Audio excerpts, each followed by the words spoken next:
Open the...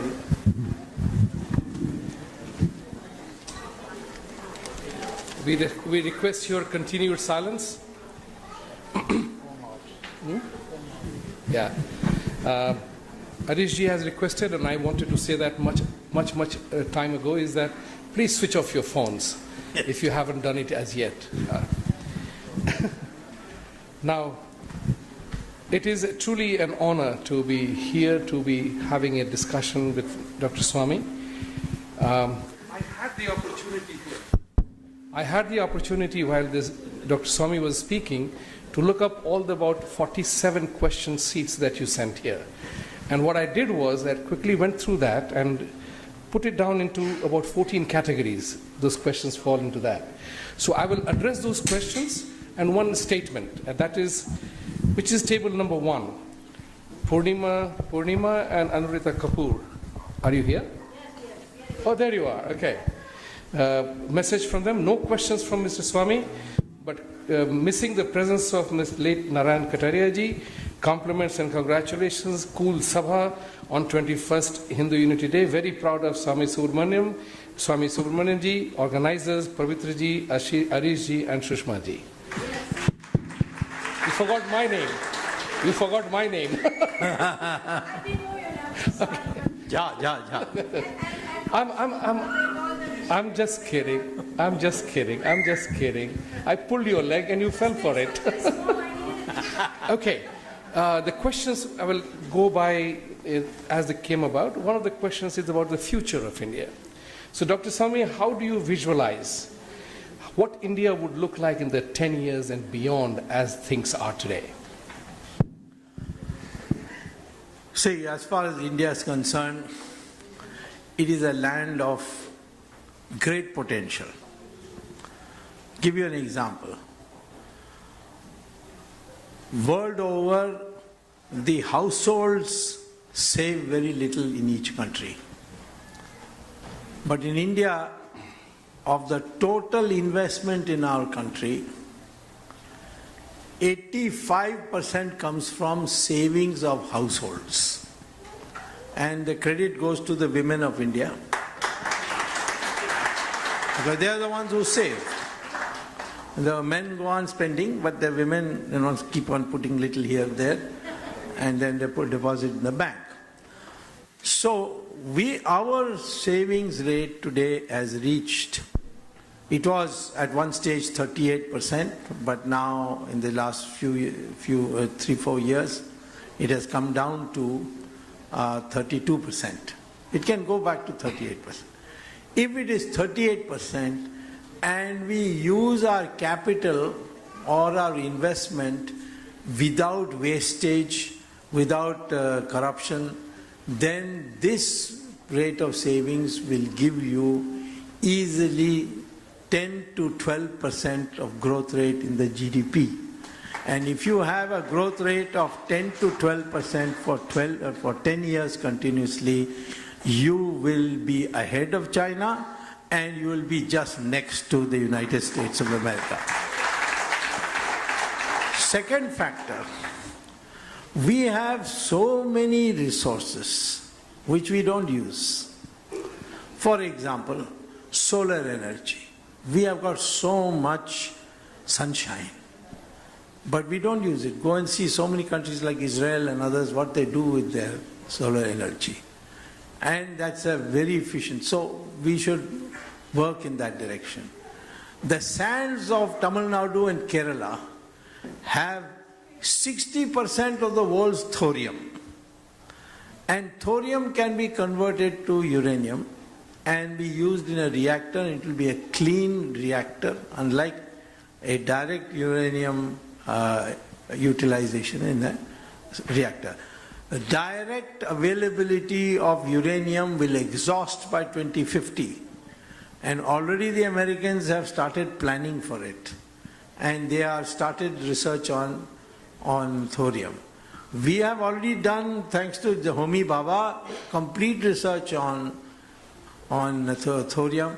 If we do thorium, use thorium, create thorium reactors, you can give power supply to every household practically free. That will be the capacity. So we have to work on that. Third thing is that our agricultural products are, by comparison with international prices, the cheapest in the world. Milk is only 1/8 the price in Europe. Rice is 1/4 the price in Japan and South Africa. Wheat is 1/2 the price in the United States. So why didn't we export these things? Because nobody thought that agriculture can be an exporting sector. Moreover, 12 months of the year you get sunshine and you can do agriculture. America, 5 months you got snowfall, no agriculture. Europe, same thing. 4 months of the year, snowfall, no agriculture. Even China, and 2/3 of China, you can't do agriculture for 3 months. But our country, you can do 12 months, which means you can grow 3 crops. But we only grow today, in 25% of the land, we grow more than 1 crop. So, if we can help the farmer, give him the necessary water, electricity, fertilizer, he will grow 3 times the crop in the same land. Moreover, the yield per acre of the Indian farmer today, because of lack of amenities, is 1/6 the level achieved by the Indian Council of Agricultural Research on the same Indian land by using fertilizer, water, electricity, etc. So our production can also go up. India should become a agricultural products exporting economy. You will, no time at all, you will be able to overtake the world. In fact, if we have 150 million cows, and each cow on the average gives you only 200 liters, whereas the Israeli cow gives you 11,000 liters because of its proper nutrition. Our cows, if they are given proper nutrition, they will give you much more than 200, they will give you 2,000 average. And that itself means so much milk that we can wipe out the European, whose milk production is expensive by 7 times. So wherever you go, there is potential. Look at our young population. This is the population that will be doing the innovations, will be doing the scientific research, will be thinking of new ways of doing work. 70% of our population is below the age of 35. 50% is under 20. Europe is getting old because their younger generation is, they are only producing 1 child per family, so the younger generation is hardly, it's what is called as an aging population. Japan is aging much faster. Average age of an Indian is 26. Average age of a Chinese is 35 because they did this 1 child per family forcibly. Similarly, America is 37. Europe is 46. Japan is 50 years average age. We have a young population. Population is a liability if you don't train them, if you don't educate them. So go in for a massive education program, for which it's not difficult at all, and equip our people to be able to stand on their own feet and become exporters, become farmers, etc. So if you are talking about India's its potential, it is unlimited. What we need is now focus. I'm telling you, some of the things that our Prime Minister has done is not getting any publicity. If you go and see in the way this Make in India is getting translated in rural areas, you'll understand. You will see it after some time. But his focus is very clear.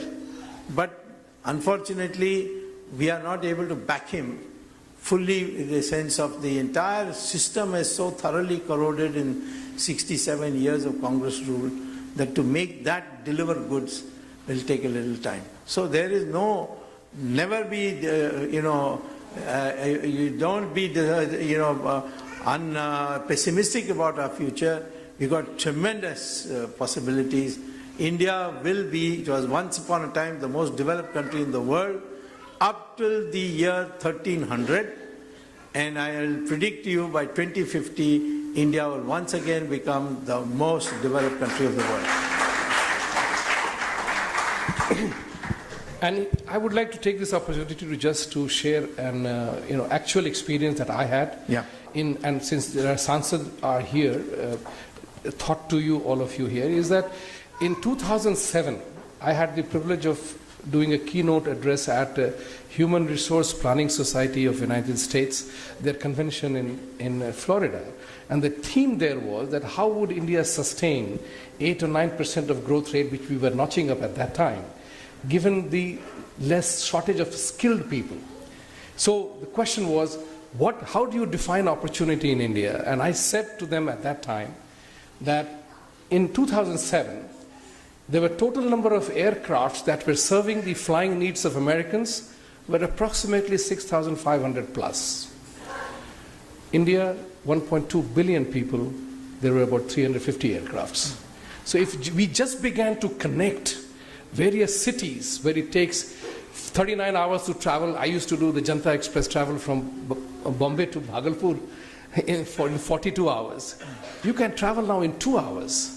So if India just connected the flight systems around the country, just imagine for a moment the airport, rail, shops, how many more businesses will be created. And the same analogy I use for hospitality industry, for domestic tourism in India, our heritages.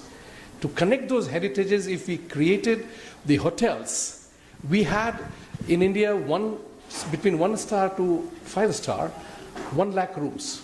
At that time, Vegas alone had 1 lakh rooms. So think about the opportunity that India has. Look at the number of foreigners coming to our hospitals. Yes. We are the cheapest medical tourism. The medical tourism is now growing. So build hospitals. Correct. In large numbers. Thank you. The next question is, there were several questions about India's dreaded caste system. Yeah. And many people have asked that question, why can't we abolish it? Why can't we have a economically driven reservation policy? And how did Hindus allow, like you had mentioned, that how did Hindus allow to be branded with various caste structures? What can we do about it now?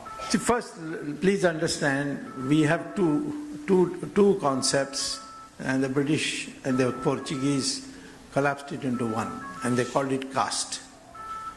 One is called Varna, and the other is called Jati. Jati is based on bloodlines, but Varna is not based on bloodlines. Varna is a division of labor. Brahmin is not a person who was born a Brahmin. Brahmin is a person who takes to what is called as education and gives up all the luxuries of life. That was the original concept, but he will be the highest socially. So Vishwamitra was a Maharishi, but he was born in a Kshatriya family. Same thing with Vedavyasa, who wrote the Mahabharata. He was born of a fisherwoman, but he became a Maharishi. Kalidasa was cutting wood in the forest, became a Maharishi and a Mahakavi. Valmiki was a Dalit, and he became a Maharishi, wrote the Ramayana. On the other hand, Ravan was a Brahmin. How many people know that? He was a Brahmin, and he was born not in Lanka, he was born near Delhi, in a place in Noida called Bisrak. You can even today go there. There's a big board put by the villagers very proudly, Ravan was born here. He went to Mansarovar, and Lord Shiva gave him a boon. With that he went and conquered Lanka and became the king there. But he committed a crime and so he was punished by a Kshatriya, Lord Rama. Brahmins don't say, oh, this Kshatriya has killed one of my Brahmins. There's no such consciousness. So Varna is a fluid concept in sense that there is no such thing as a Brahmin or a scheduled caste or anything permanently. Scheduled caste was a very small thing, but during the Buddhist period and Islamic period, the numbers became large. But if the DNA test is done, we are all of the same DNA. Whether we are a scheduled caste or a Brahmin or a Muslim or a Hindu or a Christian or a Hindu, all our DNA is the same. And that means we are one people. So that, now as far as Jati is concerned, it is certainly because of the marriage concept. You can't marry your sister, you can't marry your brother, you can't marry the following types of cousins. For that they drew up the bloodlines. And that has got nothing to do with your social status. This British and the Portuguese made it into a big concept, and on that basis they did the recruitment, they created a Jat regiment and all that. So, can the caste go? Yes, it can go, it will go. If you say that only a professor can be a Brahmin, and if he's an executive in the Bata Shoe company, he can't be a Brahmin even if he's born in a Brahmin house. This whole concept will go in no time. Or you have agreed to inter-varna marriages. You think that there's no difference between a Kshatriya marrying a Vaishya or a Shudra marrying a Brahmin. That kind of thing goes in your mind. You'll see that they become fine. Everybody becomes equal. Ambedkar was educated by a Brahmin teacher. His name was not Ambedkar. His Brahmin teacher's name was Ambedkar. And his Brahmin teacher said, you're a very bright boy, but there will be a lot of prejudice against you. So change your name from Mahar to Ambedkar. And then he got a scholarship to Columbia, and there he wrote a PhD in economics. And then he went to London and got a law degree and came and wrote the Indian Constitution. And he was never respected by the political opponents of Ambedkar. They used to call him Bhimrao. Jawaharlal Nehru went to Cambridge and failed the exam there. And they gave him a gentleman pass degree. And there we people called him Pandit Jawaharlal Nehru. And a man who couldn't pass an exam is Pandit. A man who came back with a PhD is Bhimrao. That prejudice is the cause, and that has to be overcome, that we are same people, we have the same ability, there is no difference between one varna and another varna. That is how it will go slowly. It will go, but go slowly. Right. Thank you, sir. Related to the thought that you mentioned earlier on during your talk, that from Kanyakumari to Kashmir and Jamnagar to Dibrugarh, Hindus have to unite. What would you tell us today that must happen there for that to happen? If you ask me one thing you must do as living in the United States, see that your children are persuaded to learn Sanskrit. Don't do anything else. Sanskrit will do the rest. I don't want you to go out of your way to do anything. That process of learning Sanskrit and becoming proficient in Sanskrit will itself induce in your system the necessary outlook to become a Virat Hindu. Brilliant. Having studied Sanskrit in my high school days, I know how beautiful it is, because even every sound is defined there. It's lovely about that. Coming back to the question about Kerala, a state which is very beautiful. I was in Kerala 2 years ago with my wife, a sudden trip, and going around to Kanyakumari and other places, I asked the driver, how come you always have a communist government and why there is no BJP here? He looked at me a little scared, thinking that I could be a Muslim. Yeah, because of the beard. Because of my beard. When I told him my name is Vibhuti Jha, I saw his fear. Then he started talking. He says the Christians and Muslims will never let any Hindu candidate win. Never. And to that end, we see now that, it's a very bizarre. I read in Kerala, so many Hindus are being killed. You gave the example of Malappuram. Yes. I have been to Calicut, and I know Kerala has such a dominance of that Hindus are, even though majority, they are kind of scared. What can we do? What can BJP, what the country can do about it, Hindus can do about it? Well, at the moment, BJP is posing such a threat that the communists are targeting particularly the RSS people, and killing them. And there is no follow-up action. Same thing happened in Tamil Nadu also for some time, but now stopped. And there the Muslim fanatics did it. I think, you see, that old idea that the Muslims and the Christians will not allow, that is now going, because this time the BJP didn't win, it won only one seat, but it got a large amount of votes, which had never been there before. The Congress, in fact, is angry with us because we got so much votes, their votes went down and they were defeated by the communists. I think this is a temporary phenomenon. I mean, we have heard this before. When I remember when I was first joined Jansang, people, we used to lose every election. And people say never any chance because, people don't like your thing, Hindus will never unite, they will be always caste and all. But today, BJP is in the new avatar of Jansang is now in power. Right. So the time is in our favor. But yes, you're right that our workers are being killed, and it's a very sad thing.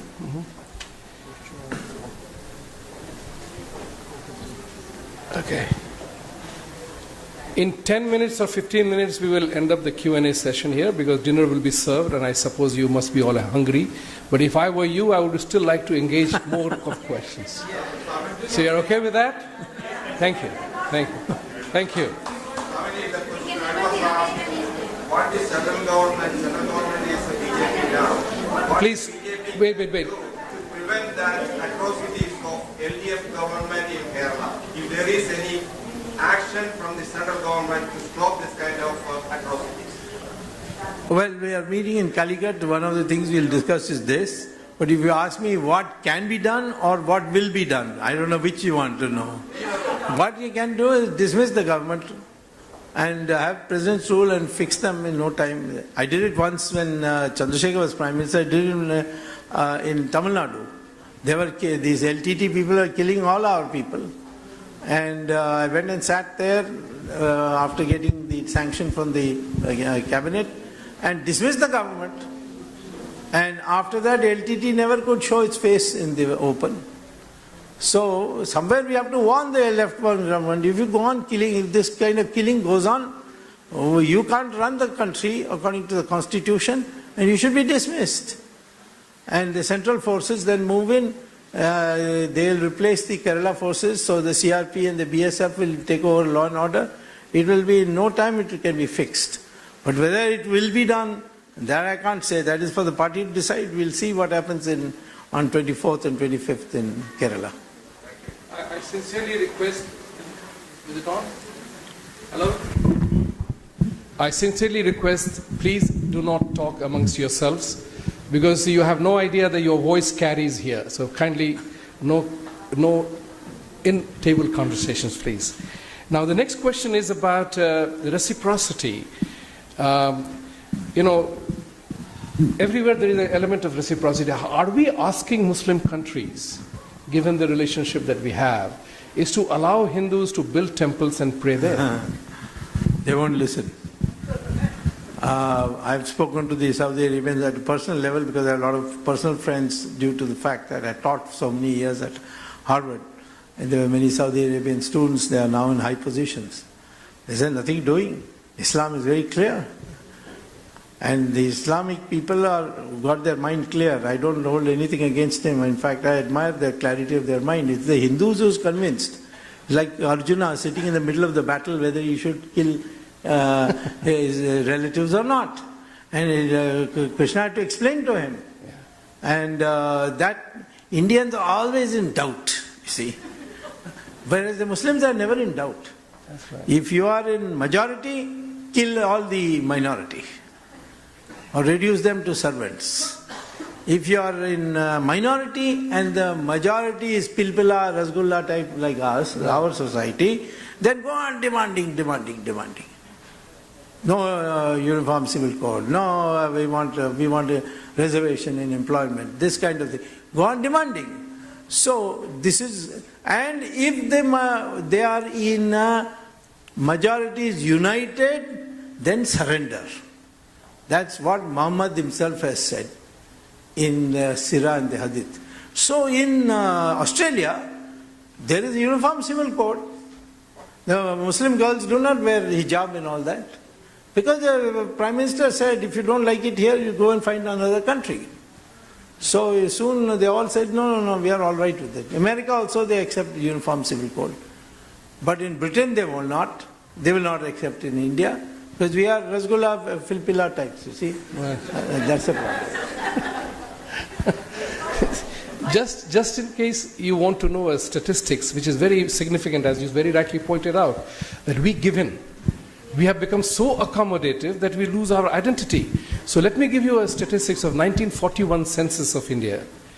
Guess what? How many British were in India at that time? That's right. Just about 150, 170,000. You Google it. And including 40,000 women and children. In sum, it means that about 110,000 British ruled us in 1941. How many millions were we? Same story of the deer? Yes, and then, right. and whatever. Goats. So for us to unite nationwide, we have to begin to think other than Tamil Nadu, Kerala, Assam, Bihar, but Hindus have to unite. I think that's a powerful message. Thank you, sir. But the time is changing because just recently Modi ji went to UAE and they opened the temple and it is already started. Right. It's already built. No, I agree. That is the Swaminarayan people are building a temple, but that is UAE. Okay. But the kind of conditions they have put on it, you go and see that. I recently was talking to the Swaminarayan people, they told me about it. But which other? Will they have it in, or leave Saudi Arabia? What about Qatar? Will they let you build? Even a place like Tunisia and Morocco, they don't allow you to build. Only Muslim country where you can build a temple is Indonesia, but that's because they were originally Hindus. And they have not changed completely. And that is why in their currency note they have got Ganesh in it. Can you imagine an Indian currency note having Ganesh in it? Oh, there will be rioting, secularism gone, everything gone, intolerance. That's right. Thank you. There is another question about Bangladesh. Yeah. Which you have addressed in your talk, and I think the people were concerned, so they asked the same question. But if you want to comment more on it, then we'll welcome it. Three things. One is Bangladesh responding to Mr. Modi's overtures? Second, so many temples have been destroyed, migration and infiltration is disturbing the local areas. And third, what are we doing to protect the Hindu lives there? Well, first of all, it's a sovereign country. We can warn them, we can tell them. But Bangladesh, certainly as far as Modi is concerned, they are afraid of him because he's not like the other prime ministers. He can react. He has reacted in the case of Pakistan by saying what about Baluchistan, which no other prime minister dared to say. Right. But that's not enough. You see, the thing is that it's a Muslim majority country. And in a Muslim majority country, they target the minorities. And it's not only Hindus that they are targeting, it's just basically they are targeting minorities. And there was only one occasion when I know that there was communal rioting going on, it wasn't stopped, and Sardar Patel addressed a public meeting in Calcutta and he said to Pakistan, that time it was Pakistan, if you can't control the communal riots against Hindus, then we will control it for you. And next day it stopped. So there is a message there that somewhere we have to threaten them. That's right. That you don't stop it, then we'll have to do something. Yes.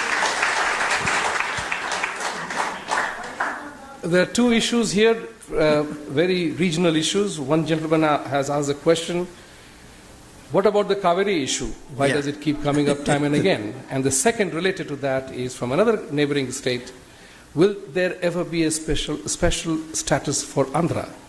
Do we need that? I don't know. Well, as far as first is concerned, I asked all Tamilians, you want water or you want Kaveri water? Now they say, we want water. Then what's the difficulty? This whole ocean, desalinate the water.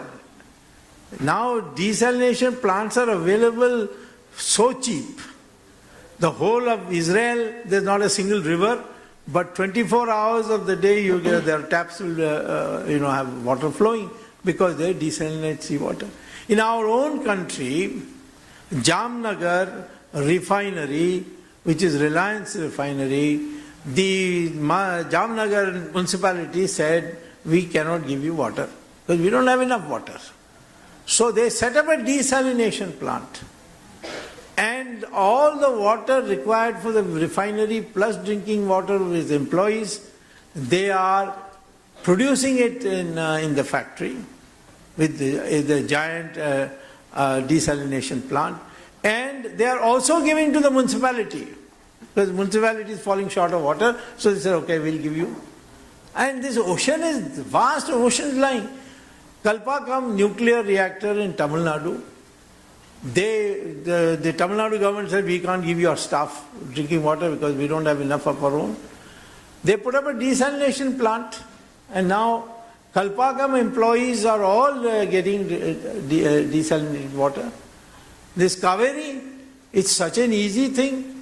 Just desalinate sea water, you can put, you'll get so much water that you can put in the reverse direction in Kaveri and give it to Karnataka, have some more water.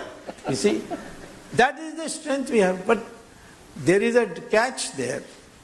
The tanker, those who own water tankers, they make it a business to create this kind of crisis, water shortage, then their business flourishes, they give a cut to the politicians. So because of this nexus between politicians in Tamil Nadu and the tanker owners, water tanker owners, none of this is being implemented. Everybody knows it can be done. I've shown you Jamnagar, I've told you about Kalpakam, we are doing it. Now solar energy driven desalination plant has been invented by the Israelis. Buy it from them and put it, we don't even need electricity. Right. So that's the way to go about it. Thank you. I mean, that I have read the book. But now you go and see, their entire drinking water supply is from that. Yes, it was not cost effective because they didn't have reverse osmosis. Now they have reverse osmosis process. And once you bring in, instead of electricity, you bring in solar energy, then it will become even cheaper. And why? What is this cost? You can't die because you don't have water. How you can say cost effective? Nothing can be a higher cost than dying for lack of water. This is the wrong economics. You must have been trained by Raghuram Rajan. Now, before we go to some questions which have potential for humor, let's have one more serious question. And that question relates to what you said earlier on, is the potential if the productivity of the cows went up as we made it. My God, just imagine the amount of prosperity that come about. Yes. So what are we doing? How are we educating to make sure? Because I've seen it in Pakistan TV as well, in which even their people have talked about that Sharia doesn't talk about eating beef. They say protect cows, have milk, not beef. And they agree that it was done only to humiliate the Hindus. So that question apart, what can we do now to make sure that this message reaches out? See, there is this cow variety, this Indian cow, which the Americans call as the Brahmin herd. I don't know whether you know. that they've elevated status of Brahmin. That cow's milk is perhaps the most healthy milk for a human being. Yeah, I know that, yeah. And we have a huge problem because we have to turn around from what was there. It's in the Constitution. I don't have to ask any Muslims, will it hurt your feelings or anything? It's in the Constitution. Article 48 says that the state shall ban the slaughter of cows. Okay, that's there in the Constitution. So I don't have to give any explanation to anybody. The question is how to do it. I found that the main reason why people are slaughtering cows is because the previous government is giving subsidies for export of cow meat.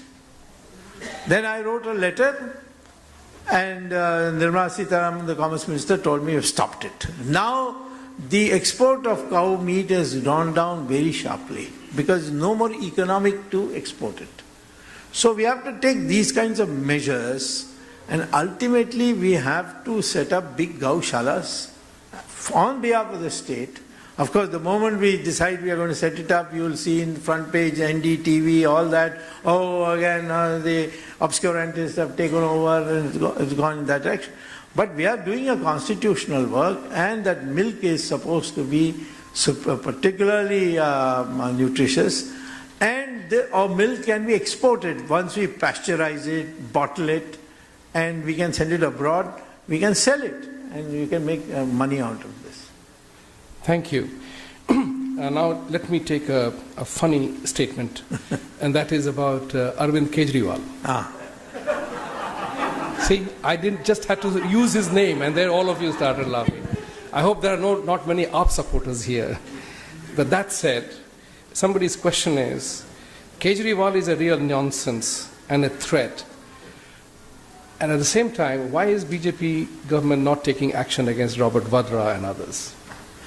From Kejriwal to Vadra? Kejriwal to Vadra. So you have wider field to jump around. Yes, as Kejriwal is concerned, I have renamed him as Shri 420 Mohammed bin Tughlaq. Like Tughlaq, he'll come up with why. He is self-destructing, so you don't have to worry about him. Okay.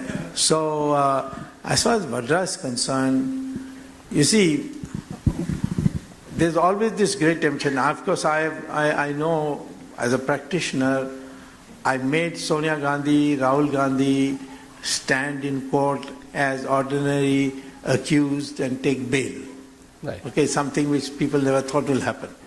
But it took me 2 years. Yeah. And in another year, I will send them to jail also. Yeah. Now, you're waiting for the jail? Okay. Because it's an open shut case, you see. It's a completely open shut case. Now, as far as Vadra is concerned, it's also an open shut case. What Vadra used to do, he will take land meant for building a hospital or a hostel or something, designated purpose of the land. Therefore, the land value is low. He will buy it. He will not buy it with his own money because he doesn't like to spend his own money. So DLF will give him the money to buy these things. I will build a hospital, I will build a library or whatever. And he gets the land cheap.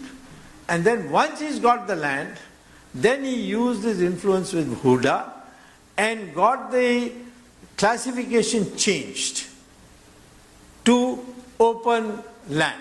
Anything you can build.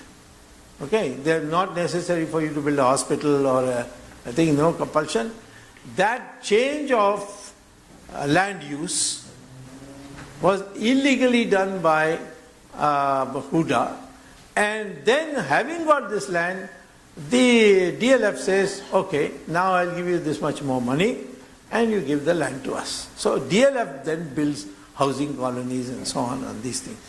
This is the way he was earning. So there's nothing to prove. Now why didn't they acted on? Because nobody wants a fiasco. We remember there was such a hurry to send Indira Gandhi to jail in the Janta period that we've even forgot to fill the case diary. And the court throughout the and the whole climate changed. You see, people say, oh, they've got nothing, they've just been talking rubbish. So we don't want to miss out. I don't think you have to worry. There's no escape, and it's only a question of time. Thank you, sir. The next question is a serious one again. It is about China and the China-Pakistan economic corridor. Pakistan has ceded that territory. They are investing big time. How does it impact India, given the fact that India has made its own move towards Balochistan and Iran, kind of? Well, see, in dealing with China, you have to make one decision. And that is, of course, you should never be like Jawaharlal Nehru living in the air. You have to have your ground preparation. And there are many places where China is very vulnerable. Take, for instance, Malacca Strait. The Andaman Nicobar Island, the lowest point is now called the Indira Point. It used to be called something else before, but now it's called Indira Point. And from Indira Point to Indonesia, which is Sumatra, is only 90 kilometers in width. 90% of Chinese foreign trade passes through this narrow thing. If we have an alliance with Indonesia and say we will police this Malacca Strait, Chinese will be in deep trouble. Right? And they don't have that kind of navy to defend it. So that kind of capacity we have to develop, number one. Two, the Chinese cannot repeat 1962 because 1962 was a really emotional failure of Jawaharlal Nehru. He just collapsed. They have such a long supply line. The whole of Tibet is hostile to the Chinese central government. So, if you go and bomb the supply line of the Chinese, they won't be able to pursue the war in that place. So China's last hope is to tribute trouble through Pakistan. Now we have to tell the Chinese, don't do it. But then they will say, don't help Japan. Japan and China are deadly against themselves. Yes. And we have taken a stand which is very favorable to Japan. So they said, why did you enter into this dispute with us? So it's an intricate thing. But China is not very happy with Pakistan because I've known them well. I've dealt with the Chinese and as Minister of Commerce and all that. And they tell me very clearly that we know that Pakistan is training terrorists to come into Xinjiang, their province. So somewhere I think we have to make a decision that Chinese relations, good relations with China is more important than our relations with any other country. And therefore we don't get into jagdas which the Chinese are having, say, with Vietnam or with Japan. Then China can be managed. Without China, Pakistan is zero. It can be any time broken into 4 pieces.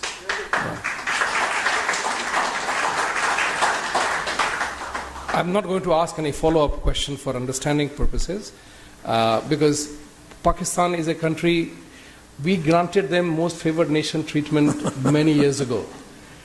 And they are making it as an issue on Kashmir and negotiating, they haven't given us. I do know that Indian traders and businessmen perhaps will lose a bit more if India were to withdraw that. But I'm personally a believer in the concept that I think we can withstand that loss. Of course. So why don't we revoke that MFN and bring Pakistan a proactive action that like Mr. Modi did with Balochistan? We haven't done any action so far. Yeah. He's only scared them by bola. saying, Just bola unki neend haram ho gayi. Garzne se ho gaya. Now, thing is that Why don't we... You see, at this stage, we were in the it's not my view, because my view is a hardline view, but I can give a sympathetic interpretation of the government stand. They wanted to experiment whether it's possible to have, by peaceful methods, deal with Pakistan. At some stage, the Prime Minister will take a call that this is not happening, he is just taking advantage of it. In that time, these are the options that we consider. Okay. Final question. Now dinner is getting ready. This is the final question. No Q&A in America can be complete without a reference to Trump and Hillary. No Q&A can be complete in America without a reference to Hillary and Trump. Who do you think will be beneficial for India and why? You people live in America. I have lived in America for many, many years before I went back. I know as much about Americans as you do. Let me say that the Americans are the most unemotional people I have ever met. Everything is cost-benefit analysis. Even if they want to keep a marriage or end it in divorce, it's all cost-benefit analysis is done. Whether being married is good or getting divorced is more profitable. So they are very practical people. And therefore, it doesn't matter who is going to be the president, as far as India is concerned. Because the American president is always faced with options, which the think tanks give them, and they have to choose one of them. That's a limited option. They don't have, they give speeches and all that. However, since we are all Indians here, I don't want to interfere in their internal affairs, but in my opinion, Hillary is emotionally more committed to Pakistan and China than she is to India.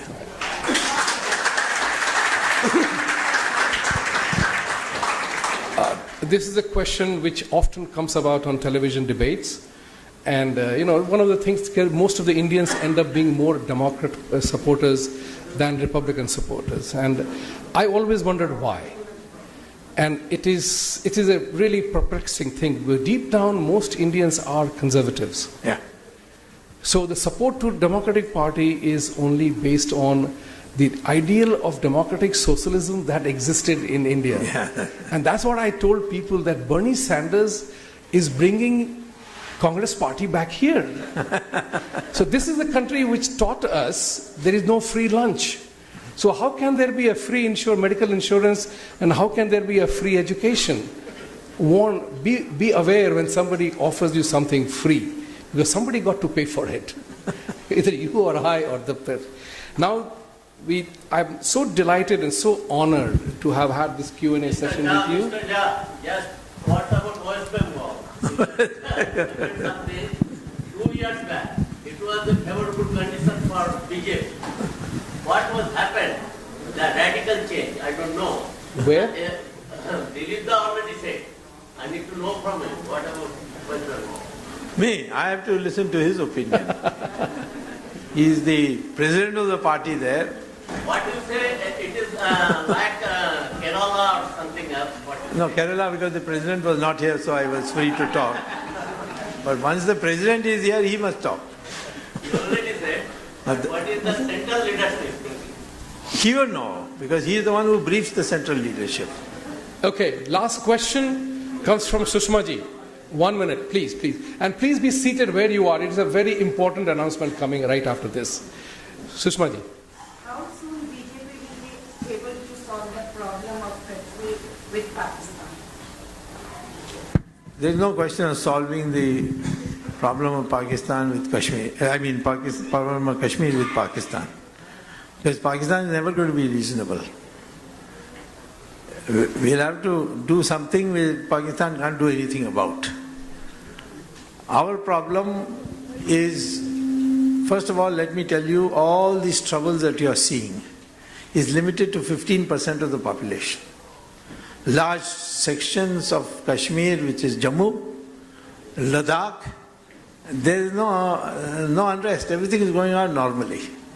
In the valley, it is the militants who are financed by Pakistan, and the fact that over so many years of Congress rule or NC rule, the police is demoralized, the Jammu Kashmir police can't do anything. And if you bring police from outside, like we have brought CRP and they don't know the local conditions, so they take extraordinary retaliatory action and so on. But these children who are being killed are given narcotics by the militants and then sent to throw stones and in the process suffer injuries. So there is no way you can reason with them, because their financiers have said very clearly, now you take this to a finality so that somehow we can go back to the UN. We have to, the hard options are somewhere the government of India will have to take a call whether this coalition is worth continuing. In my opinion, it's not worth continuing, but then I am not the one who's to make the decision. The decision makers in the party should decide whether this should continue. My solution is, you have president's rule, you are directly ruling, and thereafter the whole state should be brought under the Armed Forces Special Powers Act. And all this you start doing after making a contingency plan for liberating the so-called Azad Kashmir. That is the way to proceed about it, and you'll get an opportunity, and I'm sure you'll get an opportunity, because the Pakistanis are being pushed by the militants to go to war with India. So I'm sure that one of these days we are going to have a formal war with Pakistan like we had 4 times before. At that time we should complete it. Thank you, Dr. Swamy. It was real honor. Please give him a standing ovation.